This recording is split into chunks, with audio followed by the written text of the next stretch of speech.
오늘 하나님께서 우리 가운데 주시는 말씀 함께 나누겠습니다. 다니엘서 2장 24절에서 35절까지의 말씀입니다.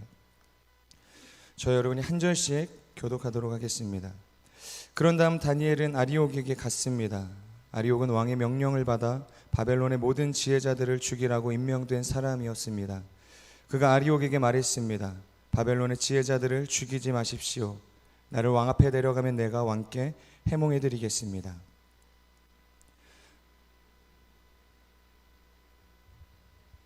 유다에서 온 포로들 가운데 왕께 해몽해드리겠다는 사람이 있습니다. 왕이 다니엘 곧 벨드사살에게 물었습니다. 내가 무슨 꿈을 꾸었는지 말하고 그것을 해몽할 수 있느냐? 다니엘이 왕 앞에서 대답했습니다. 왕께서 물으신 왕의 꿈에 대해서는 지혜자도 마법사도 주술사도 점성술사도 결코 대답할 수 없습니다. 오직 하늘에 계신 하나님만이 그 비밀을 드러내실 수 있는 분입니다. 하나님께서 느부갓네살 왕에게 일어날 일을 제게 알려주셨습니다. 왕이 꾸신 꿈, 곧 왕이 침대에 누워있을 때 머릿속에 나타난 환상은 이렇습니다. 오 왕이여, 왕께서는 침대에 누워 마음속으로 앞으로의 일들을 생각하고 계셨습니다. 그때 비밀을 밝히시는 하나님께서 앞으로 일어난 일을 왕께 알려주셨습니다. 제게 왕의 꿈의 비밀을 알려주신 것은 제가 다른 사람들보다 더 지혜가 많기 때문이 아닙니다. 왕께 그 꿈의 뜻을 알려드려서 왕께서 마음속으로 생각하던 것을 왕께 알게 하려는 것입니다. 오 왕이여, 왕께서는 어떤 커다란 신상을 보셨습니다. 왕 앞에 빛이 찬란한 신상이 서 있었는데 그 모습이 무시무시했습니다. 신상의 머리는 순금이고 가슴과 팔은 은이며 배와 허벅지는 청동이며 쇠와 진흙이 절반씩 섞여 있었습니다. 왕께서 보고 계실 때 아무도 손대지 않았는데 돌 하나가 날아오더니 쇠와 진흙으로 된 신상의 발을 쳐서 부셔버렸습니다. 그러자 쇠, 진흙, 구리, 은, 금이 함께 산산조각 나서 여름철 타작마장 위에 겨처럼 되더니 바람에 날려 흔적도 없이 사라졌습니다. 그리고 신상을 친 돌은 큰 산이 돼 온 땅을 가득 찼습니다. 오늘은 오직 하나님만 높이며 하늘의 비밀을 전하는 사람이라는 제목으로 함께 말씀을 나누도록 하겠습니다. 우리 다시 한번 24절의 말씀을 함께 읽도록 하겠습니다. 24절의 말씀입니다. 시작.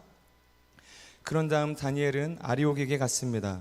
아리옥은 왕의 명령을 받아 바벨론의 모든 지혜자들을 죽이라고 임명된 사람이었습니다. 그가 아리옥에게 말했습니다. 바벨론의 지혜자들을 죽이지 마십시오. 나를 왕 앞에 데려가면 내가 왕께 해몽해드리겠습니다.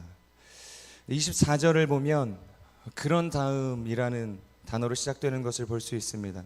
이것은 어떠한 사건의 전환을 의미하는 접속사로서 사용되어진 것이죠.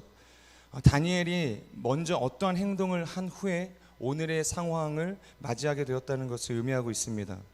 우리는 지난 본문의 내용을 살펴볼 때 먼저 느부갓네살 왕이 꿈을 꾸었다고 이야기를 하죠.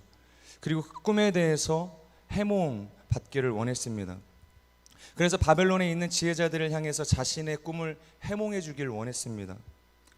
그래서 담당자를 세웠고 그 담당자를 통해서 바벨론에 있었던 모든 지혜자들에게 공문을 보내는 것이죠. 하지만 누구도 이 느부갓네살 왕이 요구하는 방법대로 그 왕의 꿈을 해몽할 수 있는 사람이 없었습니다. 아무에게도 이야기하지 않았지만 왕이 꾼 꿈에 대해서 먼저 이야기를 할 수 있었어야 했고, 그리고 그 꿈이 어떠한 의미를 가지고 있는지 해석을 해줘야 했기 때문이죠. 결국엔 아무도 찾지 못했고 이 느부갓네살 왕은 분노한 가운데 모든 지혜자들을 죽일 것을 명령을 했습니다. 이제 거기에 이제 그 대상 중에는 다니엘도 포함되어져 있었던 것이죠. 그런데 그 소식을 전해 들었던 이 그 다니엘이 오늘 그 담당관이었던 아리옥에게 이렇게 이야기를 하고 있는 것입니다. 우리 2장 15절, 16절의 말씀을 읽도록 하겠습니다. 시작. 왕의 호위 대장에게 물었습니다. 왕의 명령이 어찌 이렇게 다급합니까? 아리옥은 다니엘에게 이 일에 대해 말해 주었습니다. 다니엘은 왕에게 가서 시간을 주면 자기가 왕에게 해몽해 주겠다고 말했습니다. 이것은 어제 본문인데요. 자신에게 시간을 주면 왕의 꿈을 해몽해 주겠다는 것이죠. 그런데 중요한 것은 그 다음에 다니엘이 취했었던 행동이라는 것입니다. 어제의 본문 이어서 읽겠습니다. 2장 17절에서 18절 말씀인데요, 제가 읽어드리겠습니다. 그리고 나서 다니엘은 집으로 돌아와서 친구인 하나냐, 미사엘, 아사랴에게 이 일을 알렸습니다. 다니엘은 친구들에게 그와 친구들이 바벨론의 다른 지혜자들과 함께 죽임을 당하지 않도록 이 알 수 없는 문제를 앞에 놓고 하늘에 계신 하나님께 기도하고자 했습니다. 자신의 목숨이 경각에 달려있는 그 절체절명의 순간에서 다니엘이 가장 먼저 선택한 것이 무엇이었는가? 그것은 기도였다는 것이죠. 하늘의 하나님께 기도하는 것, 그것을 가장 우선순위에 두고 하나님 앞에 나아갔다는 것입니다.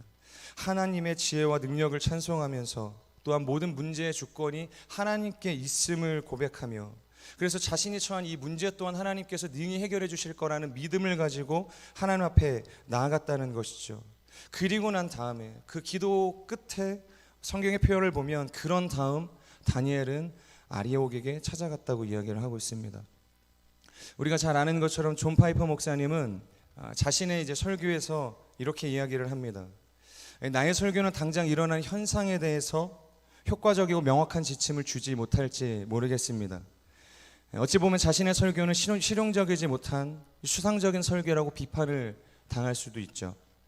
하지만 나는 성도들로 하여금 그들의 모든 삶을 통해서 하나님을 사랑하는 법을 배우게 하고 그분을 신뢰하며 살아갈 수 있도록 최선을 다해서 가르치려고 하고 있습니다. 여러분, 마치 다니엘의 삶이 이와 같았습니다. 자신의 목숨을 구하기 위해서 당장의 효과적인 방법과 대안을 마련하기 위해서 분주하게 움직였었던 것이 아니라 오히려 먼저 자신의 믿음의 동역자들과 함께 하나님께 기도하기를 선택했던 것이죠. 비록 그에게 구체적인 문제를 위한 대안은 없었습니다. 그 절망의 순간 속에서 하지만 그는 무엇을 먼저 해야 하는지는 알고 있었다는 것이죠. 19세기 프랑스의 철학자였던 이 장폴 사르트르는 현대교회를 향해서 이렇게 이야기를 했습니다. 교회가 가르쳐준 요즘 유행하는 하나님 안에서는 내 영혼을 기다리고 계시는 하나님을 인식할 수가 없다. 나에겐 창조주가 필요했는데 내가 소개받은 것은 거대한 사업가였다. 사랑하는 여러분, 우리의 인생에 정말 필요한 것은 당장의 우리의 삶의 문제를 해결해 줄 거대한 사업가가 아닙니다. 지금 우리에게 필요한 것은 우리의 평생의 삶을 두고 신뢰하고 의지하고 믿음으로 고백할 수 있는 그 전능하신 하나님이라는 것이죠. 저는 오늘 우리의 인생이 이 다니엘처럼 그 상황의 모든 어려운 순간 속에서 현실적인 대안, 이 문제를 해결한 어떤 타개책을 위해서 바둥하는 인생이 아니라 오직 하나님 앞에 이 모든 문제의 주권을 내어드리고 주님 앞에 기도로 나아갈 수 있는 인생이 되기를 주님의 이름으로 축복합니다. 우리 이어서 25절의 말씀을 함께 읽도록 하겠습니다. 25절 시작. 아리옥은 다니엘을 당장 왕에게 데려가서 말했습니다. 유다에서 온 포로들 가운데 왕께 해몽해드리겠다는 사람이 있습니다. 아리옥의 마음이 얼마나 다급했는지를 보여주고 있는 대목입니다. 다니엘의 결심이 섰다는 이야기를 듣자마자 당장이라는 표현이 사용되어지고 있죠. 당장에 그를 데려와 왕에게 소개해 주었다라고 표현하고 있습니다. 그리고 이어서 왕에게 이 다니엘을 뭐라고 소개하고 있냐면 유다에서 온 포로들 가운데 한 사람이라고 이야기하고 있습니다. 유다에서 온 포로들 가운데 한 사람. 우리가 잘 아는 것처럼 이 다니엘은 비록 바벨론의 포로로 잡혀왔지만 수많은 이 이스라엘의 엘리트 중에서 선택받았던 사람이었습니다. 그리고 3년의 시간 동안 이 바벨론의 모든 지원을 아끼지 않고 받을 수 있었죠. 그래서 바벨론의 공직자로 섬길 수 있는 모든 훈련들을 받을 수 있는 혜택을 얻게 되었습니다. 그럼에도 불구하고 그런 시간을 이 바벨론에 헌신하며 그들의 가르침에 동화되었던 이 다니엘이었지만 그들에게 있어서 다니엘은 여전히 유다에서 온 포로에 불과했다라는 것이죠. 아무리 노력하고 극복하려고 해도 뗄 수 없는 이 유대인, 이 포로라는 이름표가 이 다니엘에게 있었다는 것입니다. 이 바벨론의 모든 곳을 뒤져서 왕의 꿈을 해몽할 사람을 찾으라고 얘기했던 이 느부갓네살 왕의 명령 앞에서도 오히려 제외되었던 사람이 바로 이 유다에서 포로로 잡혀왔던 이 다니엘과 같은 사람들이었습니다. 그처럼 그에게는 하나 될 수 없었던 차별의 벽이 여전히 존재할 수밖에 없었던 것이죠. 그런데 이러한 바벨론의 이 차별의 장벽 앞에서 다니엘은 어떻게 행동했는가? 우리 본문 27절에서 28절의 말씀을 이어서 같이 함께 읽겠습니다. 시작. 다니엘이 왕 앞에서 대답했습니다. 왕께서 물으신 왕의 꿈에 대해서는 지혜자도 마법사도 주술사도 점성술사도 결코 대답할 수 없습니다. 오직 하늘에 계신 하나님만이 그 비밀을 드러낼 수 있는 분입니다. 혹독한 차별이라는 장벽 앞에서 다니엘이 선택한 것은 이 역차별이라는 또 다른 장벽으로 감정적인 대응을 했었던 것이 아니라 오히려 그 차별을 통해서 자신의 신분과 정체성을 곤고히 했고 더 나아가 하나님의 영광을 온전히 드러내는 수단으로 삼았다는 것입니다. 왕이시여, 어떤 누구도 왕의 꿈을 해몽할 수가 없습니다. 그것은 저도 마찬가지입니다. 하지만 오직 하늘에 계신 하나님께서는 왕께서 꾸신 그 꿈을 해몽하실 수 있습니다. 이렇게 이야기하는 것이죠. 여러분 한번 기억해 보십시오. 이 바벨론, 그 바벨론이 어떤 지역입니까? 그리고 그들이 신으로 섬기고 있었던 그 신할 땅, 그 신할 땅은 어떠한 곳이었을까요? 그 땅은 우리가 창세기 11장에서 알고 있는 것처럼 바벨탑이 세워졌었던 지역입니다. 이 바벨탑이 세워졌던 땅을 지칭할 때 이 시날이라는 단어가 처음 성경에 사용되어지죠. 이것은 마치 하나님께서 엄청난 시간 이동을 통해서 역사를 거꾸로 되돌려서 이스라엘을 아브라함에 관해서는 들어보기도 훨씬 이전의 시간으로 하나님이 아브라함에게 떠나야 한다고 명하신 오히려 그 땅, 그 시날 땅으로 다시 데려가시는 것과도 같은 모습이죠. 여러분 이것을 보면 매우 모순적이라고 생각되지 않으십니까? 하나님께서는 시난을 떠나고 아브라함을 통해서 민족을 이루시겠다고 언약을 주셨고, 그래서 그 언약을 믿어서 힘겹게 가나안 땅으로 들어가는 것이 오랜 시간을 걸쳐서 이루어졌지만 결국엔 다시 자신들이 섬기고 살아왔던 그 민족이 멸망당하고 다시 신할 땅으로 돌아가게 된 것입니다. 하나님께서 그들에게 베푸셨던 그 언약은 어떻게 된 것이고, 그리고 앞으로 그 언약 백성으로 부르심을 받았던 자신들의 삶은 어떻게 살아가야만 하는 것일까? 우리는 이제 무엇을 믿으며 살아가야 하는 것일까? 언약은 과연 파괴된 것일까? 아니면 여전히 유효한 것일까? 그들은 아마 수많은 고민과 이 괴리감 속에서 아마 하루하루를 살아갈 수밖에 없었을 것입니다. 이처럼 그들의 신앙과 세상 사이에서 일어나는 이 사건들, 그 사이에는 좁힐 수조차 없는 거대한 틈이 생겨나게 되었는데, 그들은 여전히 정말 하나님이 세상을 통치하시고 계시는가, 하나님은 여전히 주권적이신 하나님이신가를 고백할 수 있었을까요? 우리가 그분의 뜻이라고 생각했던 바와 정면으로 충돌하는 무언가를 하나님께서 행하실 때도 우리는 작정하신 대로 행동하시는 하나님의 그 자유를 온전히 신뢰하고 받아들일 수 있을까요? 그분을 향한 변함없는 지지자로 믿음을 보여드릴 수 있을까요? 성도 여러분, 이것이 신앙과 이 현실 사이에 찾아오는 딜레마인 것입니다. 그리고 더 나아가서 하나님은 선하신가? 그리고 세상 가운데 존재하는 악은 무엇인가? 그렇다면 그 선과 악 사이에서 존재하시는 그 하나님은 무능하신 하나님이신가? 우리는 또 다른 삼중 딜레마를 경험하게 되는 것입니다. 여러분, 이와 같은 이 세상 속에서 우리는 무엇을 믿으며 살아가야 하는 것일까요? 바로 이 다니엘서의 주제가 이곳에 있는 것입니다. 이 하나님의 선하심이 보이지 않는 절망의 순간 속에서, 그리고 고통의 순간 속에서, 그리고 언약의 땅을 떠나서 오히려 최초의 땅이었던 그 신할 땅으로 돌아갈 수밖에 없었던 그 비천한 현실 속에서도 그럼에도 불구하고 나는 하나님을 향해서 그분은 여전히 선하시며 그분의 전능하심을 노래할 수 있는가? 여러분, 이것이 이 다니엘서를 통해서 하나님께서 우리가 깨닫길 원하시는 이 신앙의 주제인 것입니다. 오늘 우리는 바로 다니엘을 통해서 보게 되는 것이죠. 그 절망의 세상 속에서 이교의 신전이 세워지고 그 신을 등에 업고 바벨론을 다스리는 최고 권력자였던 그 왕 앞에서도 오히려 기죽지 않고 자신의 신분을 부끄러워하지 않고 하나님의 영광을 나타낼 수 있는 삶이 무엇인지를 말입니다. 여러분, 예수님을 믿는 것이 점점 쉽지 않은 시대를 우리가 살아가고 있습니다. 우리는 부흥을 바라지만 도리어 예수님은 종말의 때가 오면 올수록 핍박이 늘어날 것이다 라고 말씀하고 있죠. 많은 사람들이 이 믿음에서 오히려 이탈할 것이다 라고 이야기하고 있습니다. 그분은 생명으로 인도하는 그 길은 좁은 문이고 좁은 길이라고 이야기하십니다. 여러분, 이것이 우리가 걸어가야 할 길에 예고된 현실인 것입니다. 꽃길이 아니라 가시밭길을 걷게 되는 것이죠. 그러한 현실 속에서 우리는 과연 무엇을 할 수 있을까? 어떻게 살아가는 것이 하나님 안에서, 그 신앙 안에서 최선의 삶이 되는 것일까요? 바로 이 다니엘이 우리에게 보여주고 있는 것입니다. 이 차별의 장벽 속에서, 신앙이라는 것이 자랑이 아니라 이제는 사치가 되어가는 세상 속에서 예수를 믿는 것이 나의 능력이라고 고백하기보다는 오히려 짐처럼 느껴질 때가 더 많은 나의 현실 속에서, 그럼에도 불구하고 여전히 하나님은 나의 하나님이시라, 모든 지혜와 능력의 근원이시며 시간과 계절을 바꾸시고 세상의 왕들을 세우시는 전능자, 모든 감추인 것을 드러내시는 세상의 빛, 그분을 노래하는 것이죠. 주어진 현실이 우리의 믿음을 정의하는 것이 아니라 우리의 믿음이 현실을 정의할 수 있는 인생, 그것이 바로 다니엘이 오늘 이 말씀을 통해서 우리에게 보여주는 믿음의 본인 것입니다.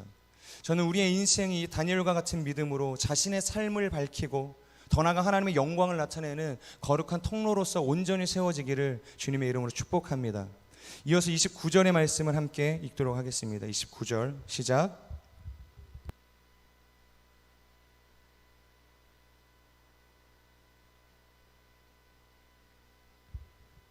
앞으로 일어날 일을 왕께 알려주셨습니다. 이 느부갓네살 왕의 침대에 누워 마음속으로 앞으로의 일들을 생각하고 있었다, 이렇게 표현하고 있죠. 우리는 예레미야서를 통해서 예언된 예언처럼 이 바벨론의 통치 연수가 70년에 불과하다는 사실을 이미 알고 있죠. 하지만 그들은 자신들의 이 제국이 70년밖에 존속하지 못할 것이라는 것을 알 수 없었습니다. 그렇기 때문에 이 바벨론의 이 젊은 왕이었던 느부갓네살 왕은 오로지 자신이 통합한 이 나라의 앞날이 견고하게 세워지기만을 간절히 바랬을 것입니다. 왜냐하면 그가 이 바벨론 왕국을 세워왔던 그 과정이 결코 녹록한 과정이 아니었기 때문입니다. 이 주전 600년경 우리가 지금 중동이라고 부르고 있는 이 지역에 이 팽창하던 아수르 제국이 무너지기 시작합니다. 이 아수르는 150년이라는 시간 동안 이 지역을 지배해왔었던 패자였는데요, 이 사마리아를 수도로 삼았던 북이스라엘의 멸망도 바로 이 아수르에 의해서 자행되었죠. 당시 예루살렘을 수도로 삼았던 남유다는 왕국의 멸망만은 면했지만 한 세기 이상을 이 아수르 제국의 봉신국가로 지내야만 하는 수모를 경험하게 되었습니다. 그런데 그렇게 강력했던 아수르가 몰락하기 시작한 것이죠. 그 때문에 이 지역 전체가 혼란에 빠지기 시작합니다. 이것은 마치 1980년에서 90년 유럽에서 소련이 몰락한 후에 그 일부를 이루고 있던 많은 나라들이 독립을 얻고 새롭게 등장한 것과 같이 이 아수르의 몰락으로 이 유다처럼 작은 나라들이 자신들의 민족주의적 성향을 들고 일어나기 시작했던 것입니다. 그런데 이때 그 작은 약소국과 더불어서 새롭게 부상하는 세력이 있었는데 그것이 바로 바벨론 제국이었습니다. 이 신흥 세력답게 거침이 없었고 젊은 왕이었던 이 느부갓네살 왕의 전진은 멈출 줄을 몰랐죠. 그런 그가 가진 열정적인 이 지도력 안에서 이 바벨론은 메소포타미아 유역의 남쪽 끝에서부터 북상하기 시작했습니다. 그런데 이 바벨론과 더불어서 지도의 반대쪽에 있었던 서쪽의 패자였던 이 이집트 역시 지금이야말로 자신들이 과거에 구축하고 있었던 그 지배력을 회복할 수 있는 적기라고 생각을 했습니다.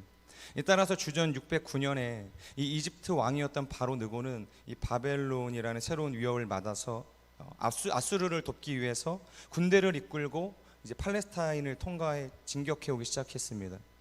그런데 이 바벨론과 이 애굽과 더불어서 당시의 유다의 왕이었던 이 요시야도 있었죠. 이 요시야 역시 이 아수르로부터 유다의 독립을 미리부터 꿈꾸고 있었던 인물이었기 때문에 조금이라도 이 아수르가 멸망하는 것이 지연되기를 원하지 않았습니다. 그래서 자신 역시 군대를 이끌고 아수르를 지원해 바벨론과 싸우러 오는 이 애굽의 군대에 대항해서 싸우게 됩니다. 그런데 성경을 보면은 이것은 의도가 좋았지만 가망이 없을 정도로 수적인 열세에 불과했었던 이 유대였기 때문에 그들을 막을 수 있는 상황이 아니었죠. 결국 요시야는 무기또에서 처참한 패배를 당하게 됩니다. 그리고 주전 605년에 결국 갈그미스 전투에서 이 바벨론이 이집트를 결정적으로 격퇴하게 되면서 바벨론은 이 메소포타미아와 서아시아 전체를 지배하는 거대한 세력을 구축할 수 있게 되었던 것이죠. 이것으로 이 바벨론의 정벌기가 일단락되는 것 같았지만 실제로 그 이후에도 바벨론의 세력 안으로 들어와 있었던 수많은 봉신 국가들, 약소 민족들이 끊임없는 반발과 위협을 가했습니다. 이 본래 눈에 보이는 큰 일보다 보이지 않는 작은 사소한 일들이 더 마음을 어렵게 하는 것이죠. 그 가운데 597년 이 유다 왕 여호야김의 반란의 사건이 있었고 결국 그로 인해서 죽임을 당하는 일도 있었습니다. 이러한 끊이지 않는 정치적 압박이 이 왕에게 있다 보니 이 느부갓네살 왕의 초기 통치 기간은 정말 피가 말리는 시간이었을 것입니다. 이 젊은 왕이 감내하기에는 너무 큰 압박이었죠.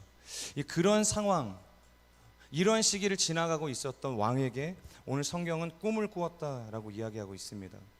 아마 주변에 있었던 수많은 사람들 그리고 자신조차도 아마 그가 가지고 있는 이 번뇌와 고민 때문에 그런 악몽을 꾸었을 거라고 생각했을지도 모르겠습니다. 그것이 현실적으로 보았을 때 가장 타당한 의견일 수 있는 것이죠. 하지만 오늘 본문을 보면 다니엘은 그렇게 이야기하지 않습니다. 그 꿈조차 하나님께서 행하신 일들을 위한 수단으로 삼으셨다라고 표현하고 있습니다. 여러분, 물론 모든 꿈을 다 하나님의 계시로 볼 수는 없지만 하나님께서는 우리의 모든 삶을 통해서 능히 말씀하실 수 있는 하나님이시다라는 사실입니다. 말씀을 통해서, 공동체를 통해서, 가족들을 통해서, 그리고 역사에 운행하시는 그분의 섭리를 통해서 언제나 우리에게 말씀하시는 분이 하나님이신 것입니다. 저는 우리의 삶의 모든 영역이 이와 같이 하나님께서 우리에게 말씀하시는 그 계시의 수단으로, 통로로 인식할 수 있는 인생이 되기를 주님의 이름으로 축복합니다. 이어서 다니엘은 그 왕의 꿈, 하나님께서 이 왕에게 알려주고자 했었던 그 계시의 뜻이 무엇인지에 대해서 이제 이야기하기 시작하는데요. 우리 31절에서 35절까지의 말씀을 같이 한번 읽도록 하겠습니다. 시작. 오 왕이여, 왕께서는 어떤 커다란 신상을 보셨습니다. 왕 앞에 빛이 찬란한 신상이 서 있었는데 그 모습이 무시무시했습니다. 신상의 머리는 순금이고 가슴과 팔은 은이며 배와 허벅지는 청동이며 종아리는 쇠며 발은 쇠와 진흙이 절반씩 섞여 있었습니다. 왕께서 보고 계실 때 아무도 손대지 않았는데 돌 하나가 날라오더니 쇠와 진흙으로 된 신상의 발을 쳐서 부셔버렸습니다. 그러자 쇠, 진흙, 구리, 은, 금이 함께 산산조각 나서 여름철 타작마당 위에 겨처럼 되더니 바람에 날려 흔적도 없이 사라졌습니다. 그리고 신상을 친 돌은 큰 산이 돼 온 땅에 가득 찼습니다. 우선 오늘의 본문은 이 꿈에 대한 해석에 대해서는 논하고 있지 않습니다. 하지만 지금까지 그 누구도 먼저 이야기하지 못했던 이 느부갓네살 왕의 꿈이 무엇인지를 이야기하고 있는 것이죠. 그런데 그렇게 드러난 왕의 이 꿈이 정상적이다라는 말과는 상당히 거리가 있는 것을 알 수 있습니다. 먼저 본문에 나오는 것처럼 먼저 빛나는 영광과는 터무니없을 정도의 불안정성이 뒤섞인 큰 신상이 있었습니다. 이 신상은 부분적으로는 값비싸고 유용한 금속으로 이루어져 있었지만 부분적으로는 엉터리 같고 불가능해 보이는 금속과 이 도자기의 혼합물로 되어 있었다고 표현하고 있죠. 여러분, 이것은 매우 큰 내적인 모순을 가지고 있는 것입니다. 이 가장 강해야 할 부분, 모든 것을 지탱해야 할 그 발이 가장 약했다라고 표현을 하고 있죠. 쇠와 진흙의 절반씩 섞여서 아무런 무게를 지탱할 수 없는 것이죠. 위에는 영광으로 환하게 빛났지만 아래의 연약한 기초는 반대로 무너져 내리고 있었다고 표현을 합니다. 그런데 그런 형상을 가진 이 불완전한 신상을 향해서 34절을 보면 돌 하나가 날라왔다라고 이야기합니다. 그리고 그 돌이 진흙의 발에 부딪히자 이 신상 전체가 쓰러졌다고 표현하죠. 그런데 그냥 쓰러진 정도로 이야기하는 것이 아니라 마치 불에 탄 나무가 재가 되어서 사라져버리듯 완전히 바람에 날려서 흔적도 없이 사라졌다고 이야기하고 있습니다. 여러분, 만약 이 꿈이 그 왕 자신에 대한 것이라면 그는 이곳에서 어떠한 역할을 담당하게 되는 것일까요? 어쩌면 신상은 그의 적들을 뜻하고 그는 그들 모두를 박살내고 온 세상의 권력을 차지할 도리라고 해석되어질 수도 있습니다. 하지만 그 신상이 그가 섬기고 있는 이 바벨론 제국이라고 했다면 바벨론이 그 정도로 허약했다는 이야기를 하고 있는 것이겠죠. 그의 백성은 그 정도로 섞이기 어려운 다양한 민족들, 인종들로 이루어져 있으며 결국에는 해체되어지는 것일까? 그리고 신상을 박살내고 가루로 만들어버리는 이 돌은 누구를 의미하는 것일까? 무엇을 의미하고 있는 것일까? 그것은 알려지지 않는 내부의 적이 숨어 있다가 그들을 위협하는 어떤 반란과 내부적인 음모를 꾸미고 있는 것일까? 도대체 해석되어지지 않는 이 꿈 안에서 이 느부갓네살 왕은 번뇌할 수밖에 없었고 고민할 수밖에 없었던 것입니다. 그냥 그가 가지고 있었던 이 내적인 불안 요소들은 어찌 보면 모든 사람들이 마땅히 느낄 수밖에 없는 지극히 당연한 일일 수도 있다는 것이죠. 나라의 정세가 안정되지 못한 이 연합국의 현실 속에서 하루하루가 끔찍한 전쟁터였을 텐데 유일한 쉼터였던 그 꿈속에서조차 그를 괴롭게 하는, 전혀 해석조차 되지 않는 꿈을 마주하게 되었던 것입니다. 사랑하는 여러분, 우리의 인생 가운데에도 이 느부갓네살 왕의 꿈처럼 전혀 해석조차 되어지지 않는 문제들을 마주하고 또 탄식하게 되어지는 경험을 할 때가 있습니다. 그런데 그때 나는 과연 이 문제 앞에서 무엇을 붙들고 이 인생의 위기들 가운데에서 어떻게 세워져 갈 수 있을까요? 정말로 그때 우리 가운데 필요한 것이 있다면 그것은 이성의 영역은 아닐 것입니다. 어떤 이해와 현실적인 대안을 발견하는 문제 또한 아닐 것입니다. 그때 정말 우리에게 필요한 것이 있다면 아마도 오늘 28절에서 이 다니엘이 하나님 앞에서 고백하고 있었던 것처럼 오직 하늘에 계신 하나님만이 그 비밀을 드러내실 수 있습니다 라는 분명한 믿음의 고백일 것입니다. 이 사람을 부하게도 하시고 때로는 가난하게도 하시고 또 높이시기도 하시고 낮추시기도 하시는 분이 주님이시죠. 이 상황에 따라서, 이해 정도에 따라서, 나의 감정에 따라서 하나님을 향한 나의 신앙의 기초조차 흔들려버리는 인생이 아니라 우리 어떤 상황 가운데서도 요동하지 않고 그분을 신뢰할 수 있는 믿음, 우리의 삶의 모든 현상을 부여하시고 그리고 그것을 해석하실 수 있는 분이 오직 하나님 한 분뿐이라는 분명한 자기는 확신적 이 믿음을 고백할 수 있는 삶을 살아야 한다는 것입니다.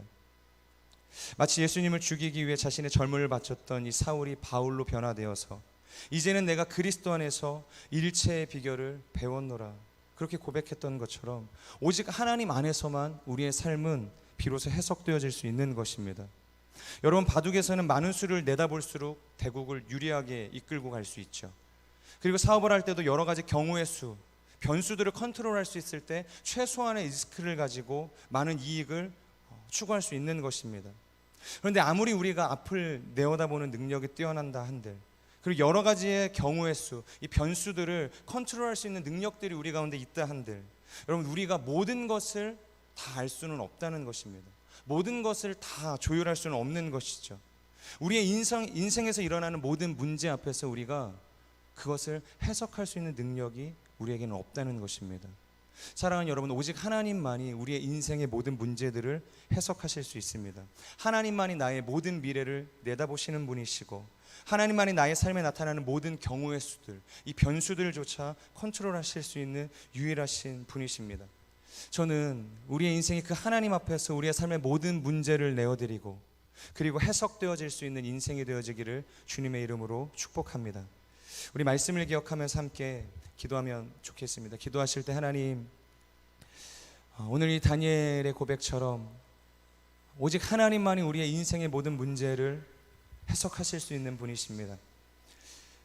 정말 이방의 땅에 종으로 팔려갔던 그 어려운 현실 속에서, 그 절망의 순간 속에서도 이런 현실 속에서 내가 어떻게 하나님을 신뢰할 수 있는가, 그리고 내가 가지고 있었던 이 신앙 앞에서 내가 어떻게 하나님을 더 신뢰하며 그분을 향한 믿음을 꺼트리지 않고 그분을 예배할 수 있는가, 그 치열한 영적인 전쟁터 속에서 우리에게 모범이 되어주는 이 다니엘의 삶을 우리가 바라봅니다. 하나님, 우리의 현실을 바라보지 않게 하여 주시고 우리의 인생 가운데 찾아온 절망을 묵상하지 않게 하여 주시고 나의 인생의 연약함을 바라보지 않게 하여 주시고 오직 하늘의 하나님만이 우리의 삶의 유일한 대안이 되시며 우리의 인생의 고난을 해석하실 수 있는 유일한 분이심을 고백하며 나아갈 수 있는 하나님의 사람들이 될 수 있도록 성령 안에 역사하여 주시옵소서. 이렇게 우리 말씀을 기억하며 함께 기도하며 나아가겠습니다. 사랑하는 주님, 오늘도 우리의 인생의 모든 여정을 인도하시는 선하신 주님을 바라보며 나아갑니다. 말도 안 되는 삶의 그 절망 속에서, 현실의 고난 속에서 전혀 해석조차 되어지지 않는 그 인생의 걸음 속에서 하나님, 우리가 억지로 그 삶의 문제들을 해석하고 그 그것을 해결하기 위해서 몸부림치는 인생이 아니라 오직 하나님 앞에 그 모든 문제의 키가 있고 오직 하나님만이 우리의 삶의 모든 문제들을, 현상들을 해석하실 수 있는 유일한 하나님이심을 고백하며 나아갈 수 있는 하나님의 사람들이 될 수 있도록 하나님 우리를 인도하여 주시옵소서. 한 치 앞도 내다볼 수 없는 우리의 인생이지만 하나님께서는 우리의 모든 인생을 내어다보시고 우리의 삶을 인도해 가시는 신실하신 하나님, 전능자이심을 우리가 믿음으로 고백하며 나아갑니다. 사람이 자기의 길을 계획하지만 그 모든 사람의 걸음을 인도하시는 분은 여호와 하나님이심을 우리가 믿음으로 고백합니다. 오직 하나님만을 신뢰하며 하나님만이 나의 유일한 대안이 되시며 나의 능력이 되시며 모든 삶을 주관하시는 전능자가 되심을 고백하며 나아갈 수 있는 우리의 인생이 될 수 있도록 성령 하나님 역사하여 주시옵소서. 그 주님께서 오늘도 나의 삶에 온전히 찾아오셔서 나의 약함 가운데 강함이 되어주시고 나의 하나님 연약함 가운데 유일한 대안이 되어주시는 그 전능하신 하나님이심을 경험할 수 있도록 성령 하나님 역사하여 주시옵소서. 주께로 더 깊이 나아가게 하여 주시옵소서. 주의 능력 가운데 성령의 충만함 가운데 더 깊이 나아가 온전히 하나님의 인도하심을 받는 하나님의 사람들로 오늘도 우리가 굳게 세워질 수 있도록 성령 하나님 역사하여 주시옵소서. 그 주님을 찬양하며 그 주님만을 신뢰합니다. 우리 이어서 기도합니다. 기도하실 때 하나님, 그 절망의 순간 속에서 그 어두움의 세상 속에서 하나님의 영광을 드러낼 수 있었던 유일한 빛으로 채워졌던 이 다니엘처럼 하나님 오늘도 우리를 부르시는 모든 삶의 현장 속에서 인생의 문제 속에서 도리어 하나님 우리가 꺼져버리는 어둠이 되지 않게 하여 주시고 그 모든 어두운 현실을 밝히는 하나님의 빛된 삶을 살아갈 수 있도록 하나님 우리를 인도하여 주시옵소서. 일어나라 빛을 발하라 이는 내 빛이 이르렀고 여호와의 영광이 내 위에 임하였다 이야기했던 것처럼 하나님 이 시간 우리 가운데 임하셔서 하나님의 그 거룩한 빛이 우리의 내면 가운데 충만히 채워져 우리를 보내는 모든 삶의 자리마다 그 빛을 흘려보낼 수 있는 거룩한 통로로 하나님의 빛과 소금으로 살아낼 수 있는 하나님의 사람들이 될 수 있도록 하나님 인도하여 주시옵소서. 주님만이 우리의 삶의 유일한 대안이 되어주시고 능력이 되시고 하나님 현실을 초월한 능력이 되어주심을 하나님 우리를 통하여서 증거할 수 있는 하나님의 사람들로 오늘도 우리를 살게 하여 주시옵소서. 그렇게 살아갈 수 있는 우리의 모든 인생이 되어질 수 있도록 역사하여 주시옵소서. 다시 한번 우리의 삶을 주님 앞에 의탁드리며 우리가 주의 거룩한 통로로 빛으로 살아가기를 결단하며 함께 기도하며 나아가겠습니다. 사랑하는 주님, 이 바벨론의 하나님 그 처참한 현실 속에서도 오히려 빛을 잃지 아니하고 하나님을 향한 그 신앙의 의지를 꺾지 않고 오직 하나님 안에서 견고한 반석처럼 세워졌던 하나님 다니엘과 같이 하나님 오늘도 우리의 인생 가운데 하나님 우리를 부르시는 모든 삶의 자리마다 하나님 그 현실의 자리마다 하나님 문제마다 하나님 그 무능력의 영역마다 하나님 우리가 절망하고 좌절하고 포기하고 낙담하는 것이 아니라 오히려 우리 안에 있는 소망이 꺼져버리는 인생이 아니라 하나님 내 안에 더 뜨겁게 하나님을 향한 그 강력한 믿음의 고백을 가지고 나아갈 수 있는 하나님의 사람들로 세워 주시옵소서. 빛 되신 그 주님께서 우리 가운데 오셔서 우리 안에 있는 모든 어둠을 내모시고 빛으로 우리를 채우셔서 하나님 그 빛을 가지고 세상 가운데 담대히 나아갈 수 있는 하나님의 사람들로 오늘도 우리를 굳게 살게 하여 주시옵소서. 하나님 빛으로 하나님 소금으로 하나님 그렇게 온전한 부르심으로 거룩한 정체성을 가지고 우리가 살게 하여 주시옵소서.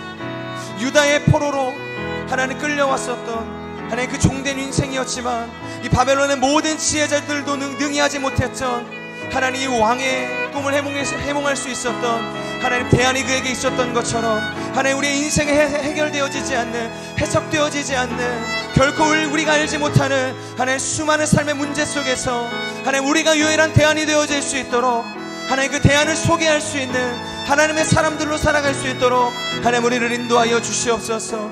다니엘처럼 하나님 우리가 살게 하여 주시옵소서. 다니엘과 같은 견고한 믿음으로 오늘도 우리가 굳게 세워질 수 있는 하나님 거룩한 인생이 될 수 있도록 하나님 역사하여 주시옵소서. 우리 마지막으로 한 번 더 기도하겠습니다. 하나님 우리의 인생에 많은 문제들이 있습니다. 연약함이 있습니다. 하나님 오랜 시간 우리가 믿음을 가지고 기도했지만 여전히 해결되어지지 않는 하나님 현실의 문제 가운데 하나님 우리가 오늘도 살아가고 있습니다. 하나님 오늘도 우리가 믿음을 잃지 않고 하나님 앞에 기도하며 나아갑니다. 하나님 기도하는 모든 영혼들의 고백마다 하나님께서 응답하시고 하나님께서 그 기도의 결실을 보게 하는 거룩한 시간이 될 수 있도록 성령 하나님 역사하여 주시옵소서.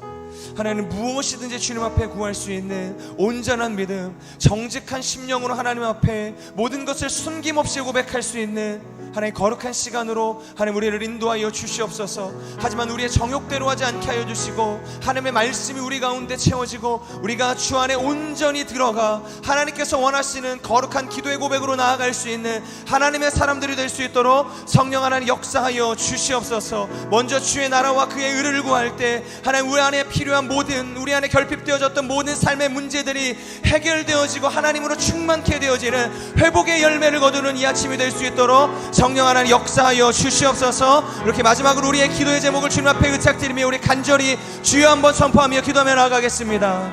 주여, 사랑하는 주님, 오늘도 우리의 연약함을 주의 손에 올려드리며 기도합니다. 하나님 수많은 기도의 제목들, 하나님 오랜 시간 동안 하나님 우리가 믿음을 가지고 주 앞에 나아갔지만 여전히 해결되어지지 않는 하나님 그 기도에 응답이 이루어지지 않는 하나님 그 절망적인 순간 속에서도 하나님 우리가 오늘도 포기하지 않고 그럼에도 불구하고 믿음을 가지고 주 앞으로 나아갑니다. 기도함으로 주 앞에 섭니다. 하나님 우리가 기도하며 나아갈 때 하나님 우리의 기도의 소리, 하나님 우리의 신음소리, 우리의 연약한 이 믿음의 고백조차도 하나님께서 받으셔서 응답하시는 놀라운 응답의 열매를 결실하는 하나님 아침이 될 수 있도록 하나님 인도하여 주시옵소서. 다만 우리가 기도할 때 하나님 우리의 정욕대로, 하나님 우리의 욕심대로, 하나님 나의 뜻대로 구하지 않게 하여 주시고 오직 하나님의 뜻 가운데 합당한 기도로 나아갈 수 있도록 하나님 역사하여 주시옵소서.